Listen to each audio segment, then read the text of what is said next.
Hello and welcome to Views on News. I am Jawad Tehami. Chinese Vice Premier He Feng is in Pakistan on a 3-day official visit to attend the 10th anniversary celebrations of China-Pakistan Economic Corridor. Earlier, Prime Minister Shehbaz Sharif and Chinese Vice Premier held a meeting, and both the sides have expressed their firm commitment to working together for the realization of the shared objectives of China-Pakistan Economic Corridor. Prime Minister Shehbaz Sharif observed that as strategic partners and trusted friends, both the countries have stood by each other in difficult times. Also, Chinese Vice Premier conveyed the message of President Xi Jinping for China's continued and firm support for Pakistan's prosperity and development. Also, earlier we saw that 6 agreements and MOUs between China and Pakistan were signed, and this particular ceremony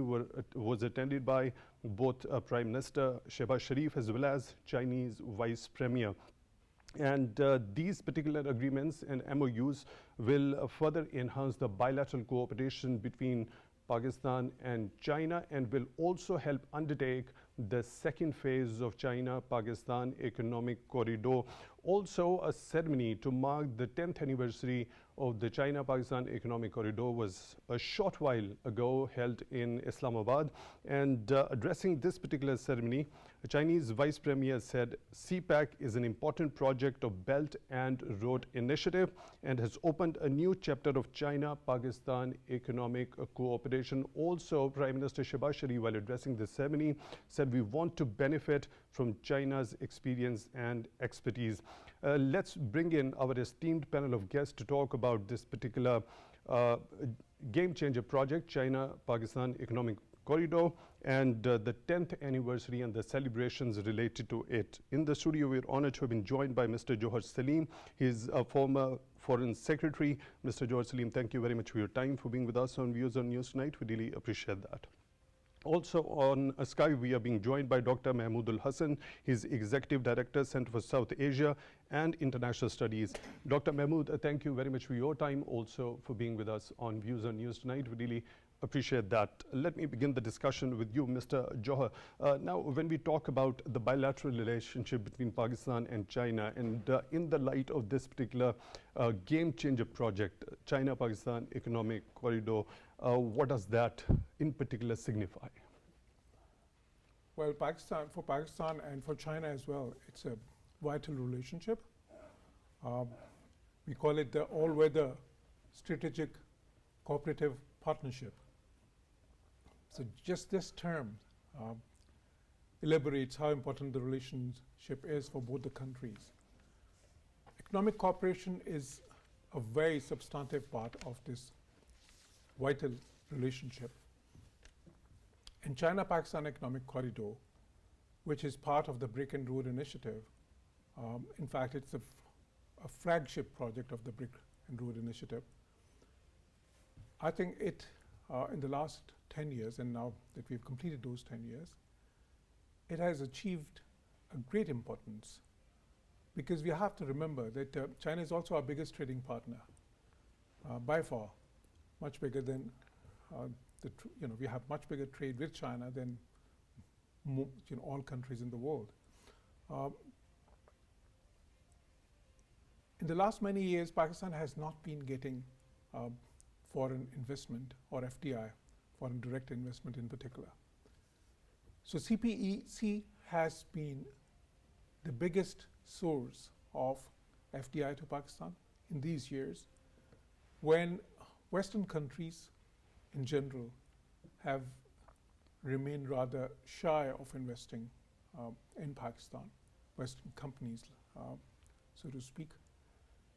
Now, what does this project envisage? Brick and Road Initiative envisages trade, greater trade, and we have to remember that China is the biggest trading country in the world. It's bigger than the US in terms of a trading country. And it envisions a world with much greater trade, much greater connectivity, where countries cooperate together for shared prosperity and development. And Pakistan is part of that vision. in a very important way. And China-Pakistan Economic Corridor for us has been a game changer.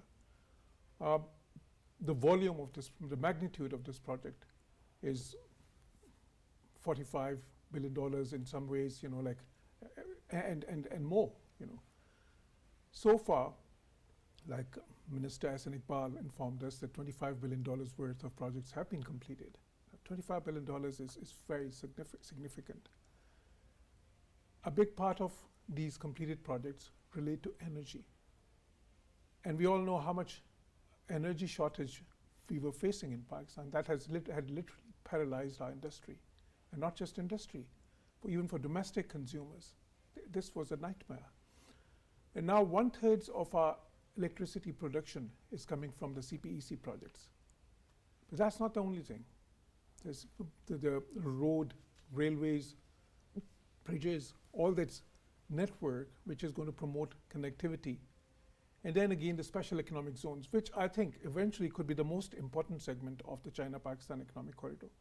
Out of the 9 envisaged special economic zones, so far 4 are being constructed, and 5, of course, will be done in the future.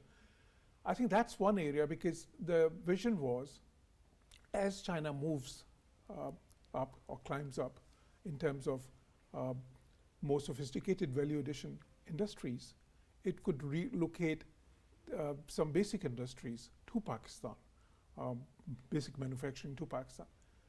That could change Pakistan's industry spectrum. You know, Pakistan's exports are tiny, you know, compared to our population. You know, if you talk in terms of per capita production, you know, like export production, Pakistan ranks amongst the lowest productive countries in the world. China, on the other hand, is, you know, the biggest exporter in the world. It has a great deal of expertise. And this cooperation, this industrial cooperation which is being envisaged through these special economic zones, then cooperation in terms of ports which are being developed, Gwadar in particular, cooperation in terms of airports, other infrastructure projects. In Lahore, we've seen the transport, mass transit projects. So all this, because, you know, what we lack is capital, infrastructure development, expertise. And China-Pakistan Economic Corridor could provide all that.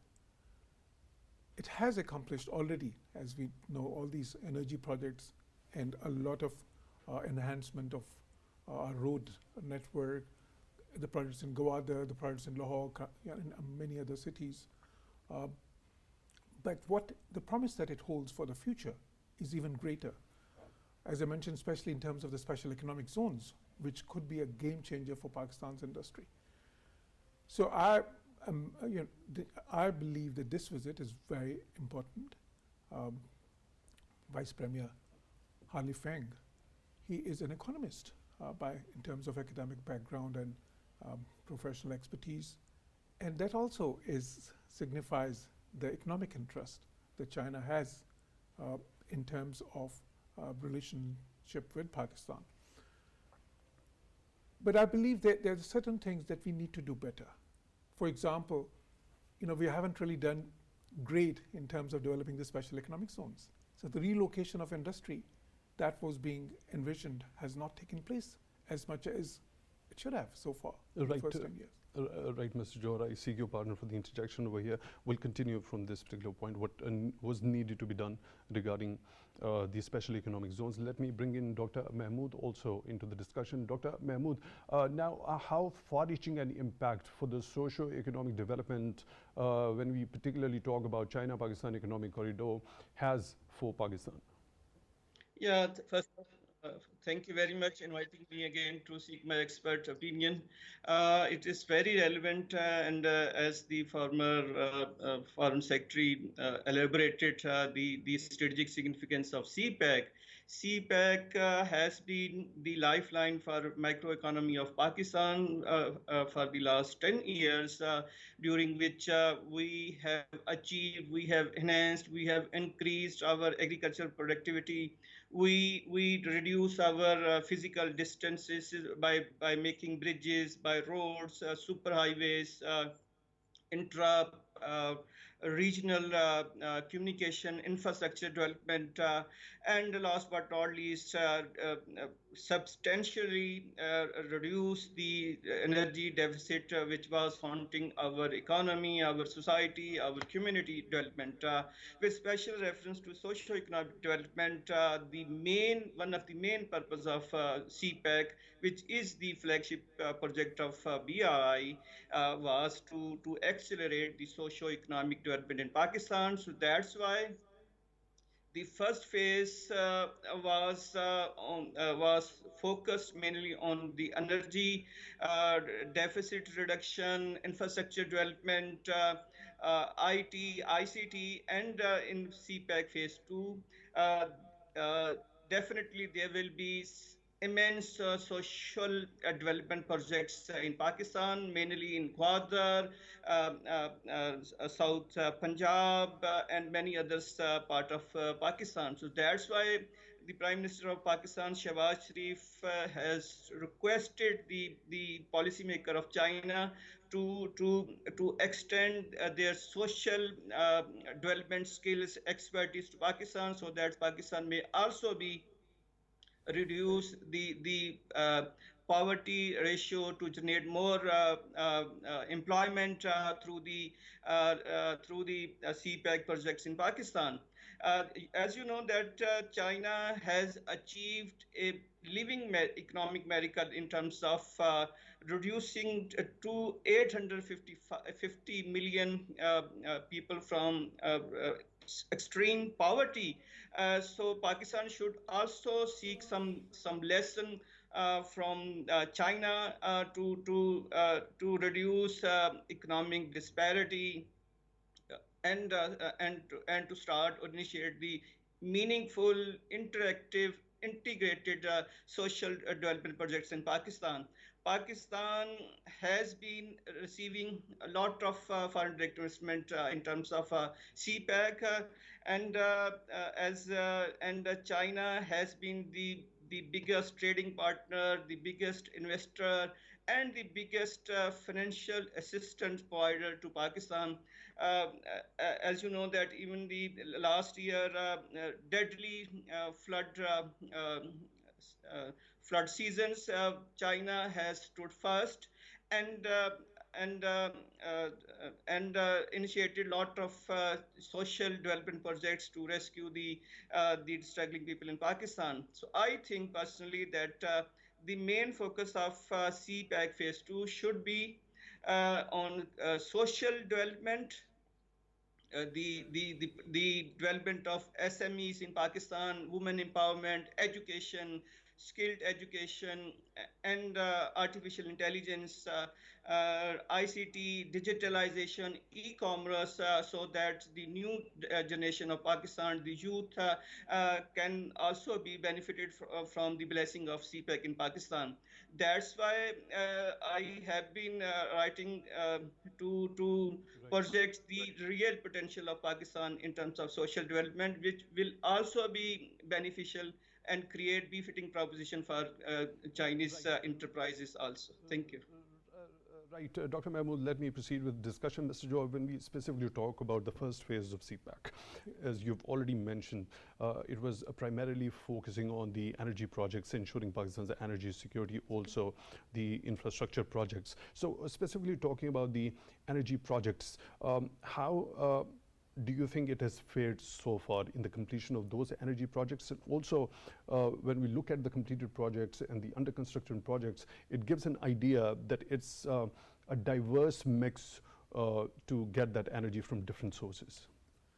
It is true. And the first phase of CPEC projects was right. built Dr. Mehmood, I'll come back to you for your take later on in the show. Please stay with us.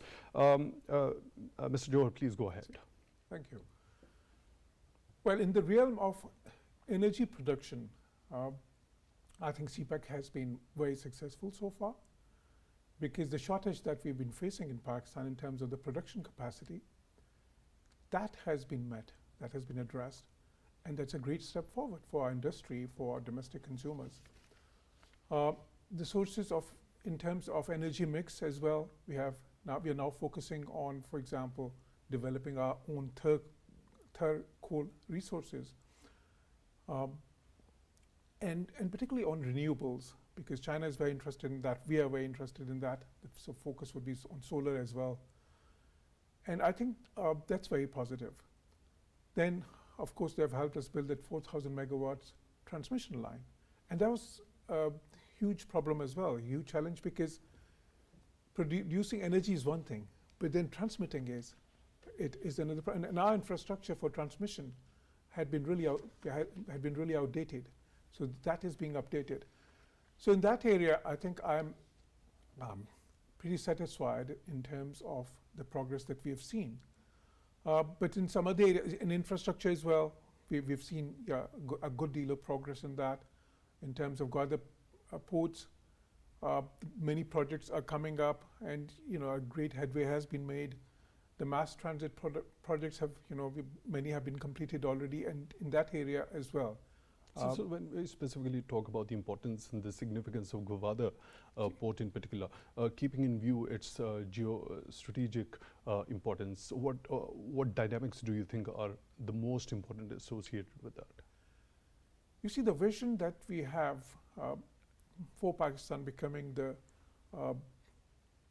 hub of connectivity for this region, both trade and connectivity. For that, developing Gawada port is very important. On the one hand, Western China could get a shorter route to the Arabian Sea.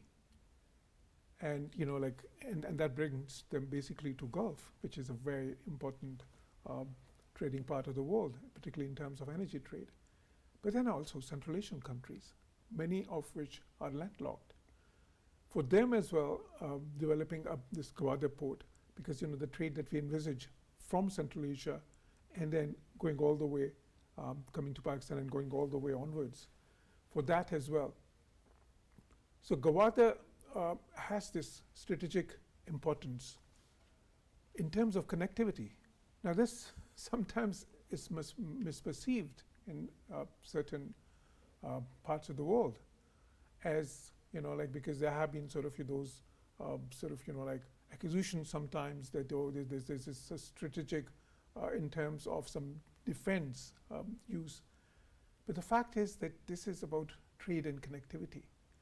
And trade and connectivity in this era, in these times, it's probably more important than any other aspects, particularly for a country like Pakistan, which is a developing country. What are the problems we are facing? I mean, the biggest challenges we face is, we are facing a financial crisis, but the challenges of development, the challenges of prosperity, the challenges of human development, where we really lag behind the world, education, health, infrastructure. So our focus is on geoeconomics, not geopolitics. And we have really, we have been saying it to the world. But I think there's still misperceptions. So what I understand is that Pakistan offers the transit route when it comes to China getting that access to Arabian Sea as well as the landlocked Central Asian nations. Yeah, this is the key, because you see, and that is why Gawada, the strategic location of Gawada, its importance both for Central Asian countries as well as for China and for Pakistan.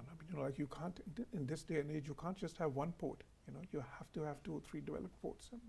Most countries, especially the industrialized countries, the developed countries, they have multiple developed ports. So because of that, I think that is very important. And the good thing is that it's happening. We see a lot of progress in terms of the infrastructure being developed there, the technical infrastructure, the road and transport infrastructure. And I think in the coming years, we will see that Gawada playing a greater role in Pakistan's trade and connectivity. Right, Dr. Mehmood, your understanding regarding the significance of Gwadar port, as per the information available to us, for now 15 mega projects at Gwadar have been completed so far. So when we talk about the significance of Gwadar project, what's your understanding regarding when it comes to trade and connectivity? Yeah, Gwadar seaport has multi-dimensional and multi-layered strategic dimensions. It is and it will be the connecting hub for South Asian countries to Afghanistan, all the Central Asian countries, Uzbekistan, Kazakhstan, Tajikistan, Turkmenistan, Kyrgyzstan, and will go beyond South Caucasus, like Black Sea, then the Azerbaijan and Georgia, then to Eastern Europe. So the significance, the utility, the scope, the importance of Gwadar seaport is immense. So that's why the incumbent government of Pakistan has been striving hard to complete the remaining or derailed project somehow as soon as possible, so that the complete utility and efficiency of Gwadar seaport may be achieved for the socio-economic integration, for the greater regional connectivity, for development of blue economy, tourism, and many more in the days to come. So that's why most of the Central Asian country like Uzbekistan has already officially requested the government of Pakistan to open special preferential treatment window at the Gwadar seaport, so that the export of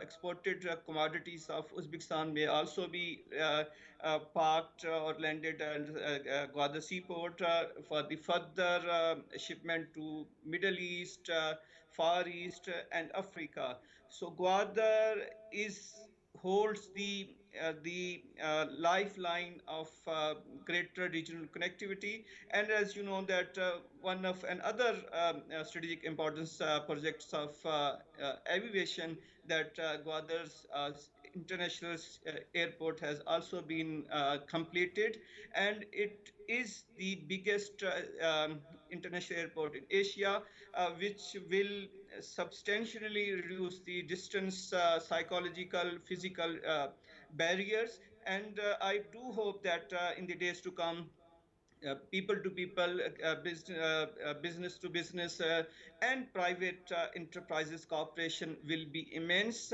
because of the connecting up of Gwadar. Gwadar has great blessing for Pakistan, Pakistani people, Pakistan businessmen, and investor, because it is and it will be the main instrumental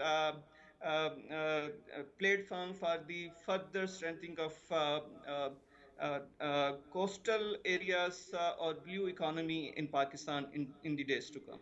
Thank you. Right, Dr. Mehmood, you were already giving your take regarding the energy security of Pakistan when it comes to completion of the energy projects under the banner of CPEC. Please go ahead. Yeah, I was trying to elaborate the significance role played by the CPEC projects in Pakistan in terms of reduction of energy in Pakistan. The first phase was primarily tilted towards the energy, because if you remember the days of 2010, 2011, 12, and 2013, we was facing lot of energy deficit in the country, load shedding and others associated economic ill were there because of the energy shortage. That's why, according to different published reports of IMF, World Bank, Federal Ministry of Planning, Commission of Pakistan, Finance Ministry, that more than 13 mega energy projects have been completed, which are producing or contributing a lot good deeds in the microeconomy of Pakistan. I personally think that there should be some kind of strategic balance in the energy formation and generation in Pakistan. I preferably suggest that in CPEC phase 2 there should be and must be hydro generation projects in Pakistan, and there is a new development in the energy era in the world, the blue or green hydrogen power projects, and China is one of the main champion or pioneer of that kind of innovation in energy, which is environment friendly, which is very cheap even as compared to the thermal energy in the world. So my request or my suggestion to the policymaker of Pakistan that they should convince the policymaker of China to include the green or blue hydrogen power generation installation in Pakistan, so that Pakistan may be more beneficial than earlier in CPEC phase 1. CPEC phase 2 would determine the economic direction of Pakistan in terms of economic stability, sustainability, and of course the political stability in Pakistan. It would be a terminal phase for the eradication of poverty, social development, agricultural cooperations in the days to come. And I do hope that the policymaker of Pakistan will follow the Chinese wisdom to overcome the energy deficit, eradication of poverty, and other social ills in Pakistan, so that Pakistan may also be prosperous in the days to come. Thank you. Honored to have been joined in the studio by another participant, Mr. Qaiser, Sheikh, Special Assistant to Prime Minister. Mr. Sheikh, thank you very much for your time, for being with us on Views on News tonight. Really appreciate that. Now, as we all know, Chinese Vice Premier is here in Pakistan to attend the 10th anniversary celebration of the CPEC. And now CPEC, when we particularly talk about this game-changing project, what does it signify when we talk about the bilateral relationship between Pakistan and China? You see, I have been visiting China since 1972, so more than 51 years. I visited 70 to 80 times to China on business in that time. So I have myself seen the remarkable progress, the achievements, the people who came out of poverty. I have myself seen the poverty there with my own eyes, and it's a remarkable progress. And this Pakistan and China friendship is really spectacular, and I have been there now in the function. I have come from there, and you see that our cooperation, because we understand each other, and both of our countries have helped each other. Even when China at that time, they were not even the member of United Nations and WTO, so we worked very hard and we supported them at that time that they should join UN and then WTO and all these. And moreover, on all forums we supported. So our friendship is like iron brothers, which they say. So, and now later on, you see what our friendship is continued, and this CPEC has made another milestone in our friendship, and it's 10 years now that we contacted CPEC, and we have seen this the buildings of roads, that power plants, and then the infrastructure, and then now also they are coming to this industrial projects. So what have been the major achievements so far under the banner of CPEC? CPEC, you see, first is the infrastructure, and that is the power generation, about 8,000 megawatts of power. I have myself been there to Port Qasim and then to Tharparkar, where they have built power plants with the very fast speed. And at that time, Pakistan was short of energy, and our industries were facing problems. So China gave us all this contracts, and they made a lot of effort, and all these projects were established in minimum time. what was possible with their Chinese speed, and along with Mia Shahbaz Sharif, he was the Chief Minister of Punjab at that time. So Punjab speed, they even today noted and they mentioned about it. And those projects were established. And now recently the second phase is started, that is that of industrialization. So, and that is, they mentioned now, the Vice Premier mentioned categorically that they want new phases, and they mentioned about innovation, about green revolution, and technology. And you see the industrial growth will be there, and our cooperation for each other. And they mostly, I know that Chinese give emphasis on the public. They want that the common man should get more benefit from out of these projects. And this is, even today they mentioned categorically. And we are proud of this friendship, and it will be continued. No foreign policy can make any hindrance in the long-lasting. Right, Mr. Sheikh, as you mentioned, that the second phase of CPEC is going to focus mainly on industrialization, and there are a number of other sectors, including agriculture, as well as strengthening the IT industry here in Pakistan, and then enhancing the exports from this particular industry. We'll come to that particular point of industrialization and the importance of special economic zones regarding that. Mr. Jauhar, the significance of special economic zones, you were already mentioning the number of areas which need to be focused in order to work upon, in order to make them more efficient. Definitely, like as I had said before, and as the special assistant has emphasized, I think this is where the project is heading now. Energy was, the first focus was energy, because we needed energy security at that point in time. Then, of course, infrastructure, which is ongoing. But this industrial cooperation, that is very important for Pakistan, because where we lack is exports. In fact, the basis of this financial crisis we are facing is very low exports of Pakistan. Our industry is not being able to compete with the world. And for that, we need collaboration with China, which is a world leader in so many industries.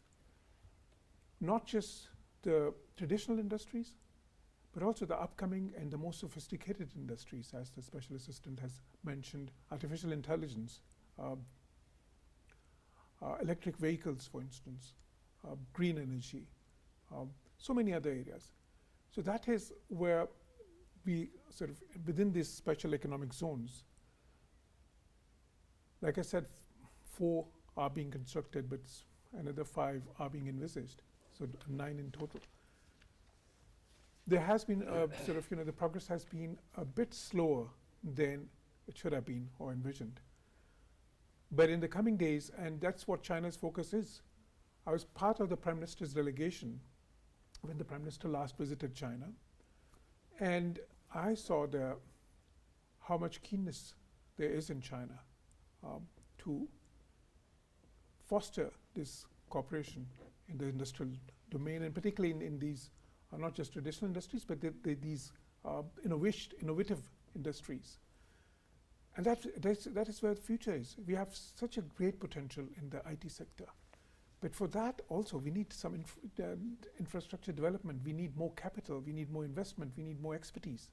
And China can be a partner in that. Just the IT sector, for example, has the potential in the coming years to add more volume to our exports than we have presently. Then agriculture. In agriculture, Pakistan is, after all, we still have the biggest chunk of our labor employed in the agriculture sector. But the productivity, the yield that we have is nowhere close to world standards. And that is where we need improvement. Then again, preservation of what we produce, better marketing of that. There are countries like Netherlands, which are, they just, from agricultural products, they are exporting $30–40 billion or more worth of just agricultural products. So I think in all these areas, because so the China-Pakistan economic corridor is not just about roads and bridges and physical infrastructure. It has a much broader spectrum. And it could be a game changer. But then we have to, quite frankly, we have to make sure that we are able to put in place the apparatus which is required from our side, bureaucratic apparatus, infrastructural apparatus, and at the end of the day, it has to be cooperation between the private sectors as well, primarily private sectors when we talk about industry. So that has to be fostered, and that has to be facilitated to a greater degree. But like Dr. Mehmood has mentioned about the social sector development which can take. Now the social sector development is always based on the economic development as well, and vice versa, because you need money for everything. You can't have better healthcare without money. You can't have better education, but infrastructure without resources. And then when you have better healthcare and when you have better education infrastructure, they help your industry as well. They help your economy as well. So it's a symbiotic relationship. And at a time when we are not getting, quite frankly, a lot of investments from other countries in the world, now we have on the horizon, the potential, a promise of greater investment from some of our great friends in the Middle East, like Saudi Arabia and UAE and other countries. But even those countries, they are looking towards China for forging a greater collaboration, because China is a technological giant as well, not just an industrial giant.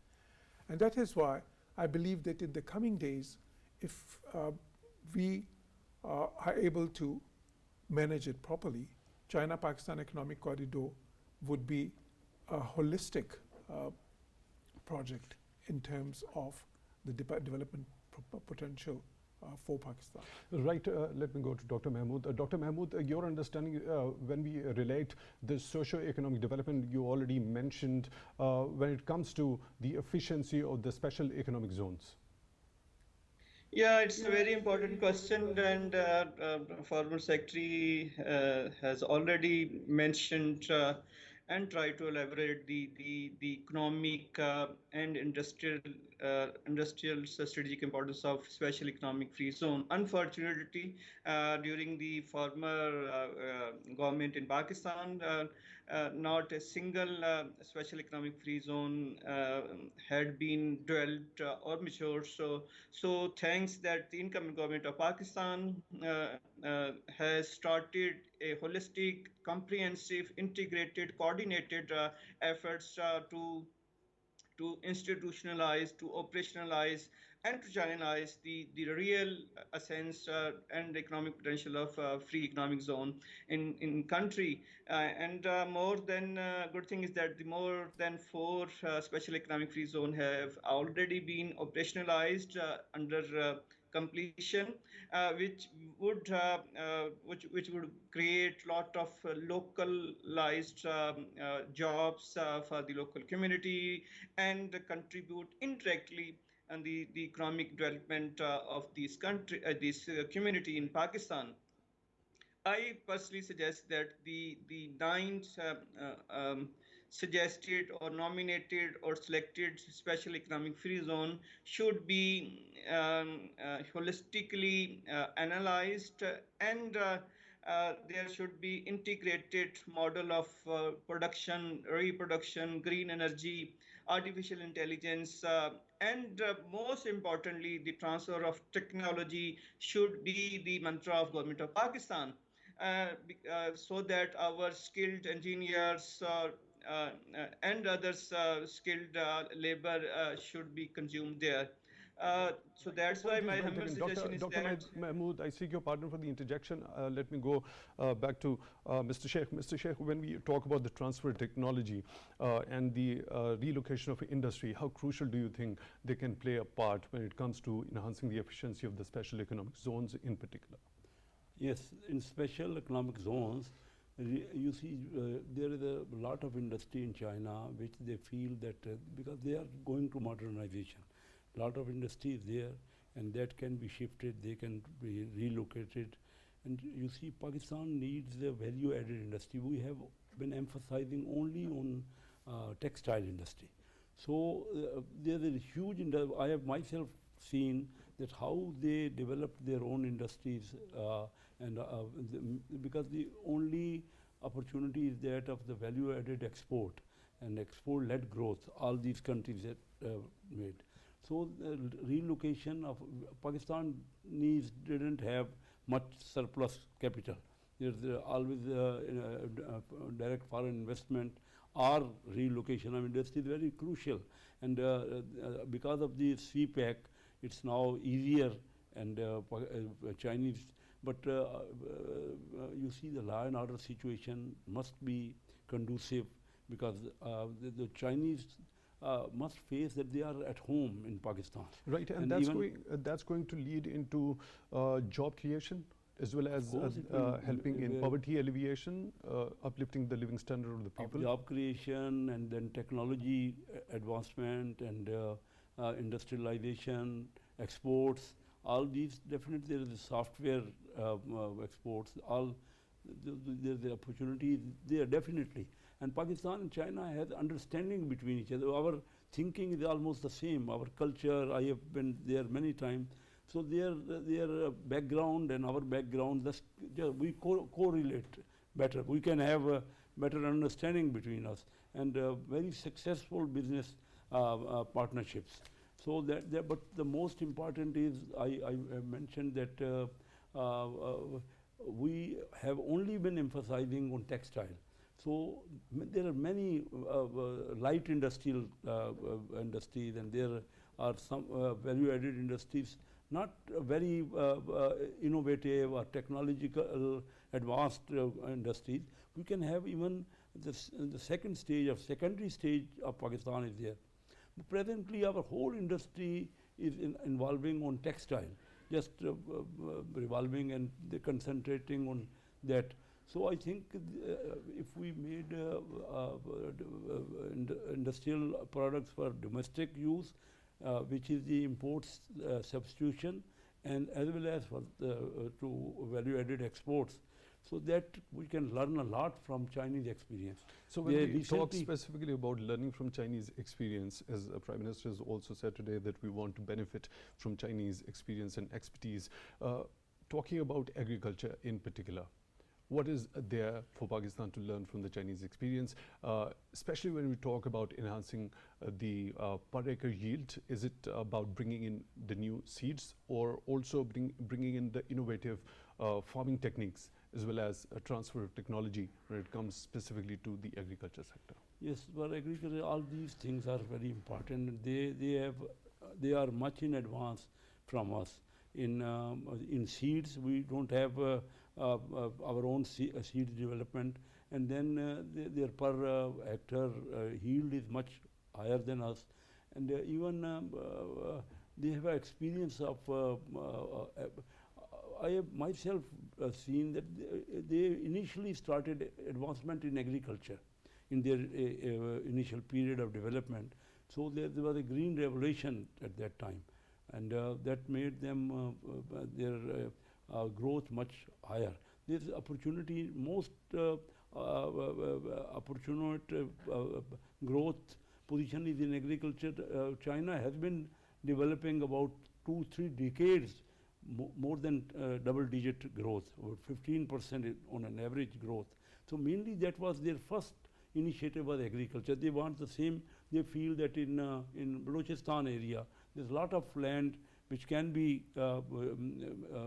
in agriculture that can be developed, and I think the Chinese experience with that, we will be in a good position. Our agriculture, we know about it, but still we need experience from them, and they are they have welcomed. They feel that today the Vice Premier, Mr. He Li-Feng, he mentioned categorically that we should have many corridors, that of innovation, that of green revolution, that of technology, and all these corridors we should have, that of industrialization. So lot of opportunities there. You may observe that our exports are just nominal. We don't have any export surplus, and our own we are an agriculture country, but we didn't give emphasis on more yield per hectare or per acre. So I think Chinese are very much interested, but I still feel that our governments should realize it. There should be conducive atmosphere. We have been having our own tussles, political turmoil. So political stability is very of crucial important. The importance most in important order- thing, what Chinese did, what we should also learn from their politics. Whenever I have been there, you see huge country, but they have a direction of Right. political development, and they don't have tussles like that, which we have. We Right. should understand, for the development of the country, it's more important that at least we should have a minimum common agenda. It's not so easy to develop nowadays. The formulas are there. Worldwide, the countries we know the experience. How other countries in our region, they develop very fast. Initially, we were developing faster than those countries, but later on, you see, we had more and more political turmoil, and we should have some visions, some targets, and then should Most importantly, the political stability very much in important. the country, and a consensus all across the board for the realization of the objectives of this particular game changer project. Mr. Jawad, unfortunately, we are short of time. Your quick comment regarding the people-to-people contacts, how this is going to have a positive impact, this project on people-to-people contacts. People-to-people contacts are very important for any relationship between countries. I've seen the amity and the cordiality that exists in China for Pakistan, amongst the public in China. And we all know how much in Pakistan there is reciprocity, similar feeling. So that is there. But now we have to translate that into greater people-to-people contact. Okay, what can help? First of all, when you build the infrastructure, there's greater trade, the greater travel by businessmen, greater tourism. Tourism is a big way of enhancing people-to-people contact. Then education. Now we have thousands of Pakistani students studying in China, which was not the case only some years back. So that it is happening. But I think we have to enhance it in a much bigger way. And China-Pakistan Economic Corridor, for example, on CPEC, there are thousands and thousands of Chinese engineers and workers and technicians who are working on those.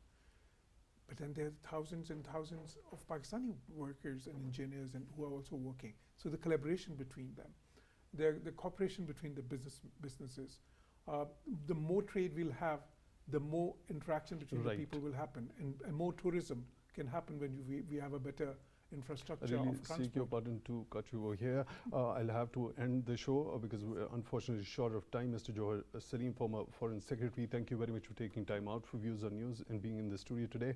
And we were also honored to have been joined in the studio by Mr. Qaiser Ahmed Sheikh, a Special Assistant to Prime Minister. Thank you very much for your time, Mr. Sheikh, also. And on Skype, we were joined by Dr. Mehmood Hassan, Executive Director at Center for South Asia and International Studies. Dr. Mehmood, thank you very much for your time also for being with us. With that, we come to the end of today's episode. Till the next one, take good care of yourselves.